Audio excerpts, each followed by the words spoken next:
Nanawagan na po ng aksyon ang Defense Department laban sa lumalalang panggigipit ng China sa pagbubukas ng Military Law and Operations Conference ng US Indo-Pacific Command. Ang tugon ng Amerika sa pagtutok ni Chino Gaston. Binangga at binomba ng tubig ang mga barko ng Pilipinas sa Escoda Shoal. Pinigil ang resupply mission sa BRP Teresa Magbanwa na naroon at nagpakawala ng mga flare sa Subi Reef at Bajo de Masinloc.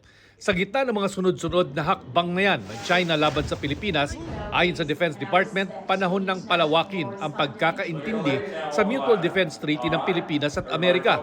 Hindi aniya nagpapakahon sa kondisyong dapat may armed attack laban sa mga public vessel ng Pilipinas bago tumulong ang Amerika. The public gets fixated on that.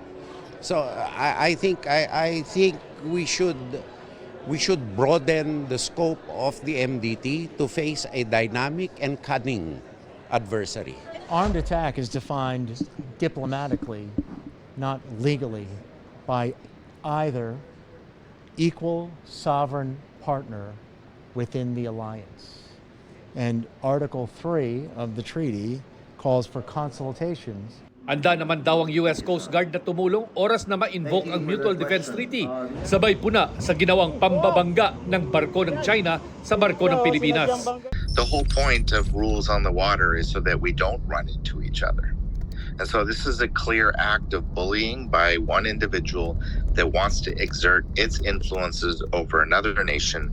Kabilang sa matagal ng panukala ang pag-escort ng Amerika at iba pang kaalyado sa mga resupply mission.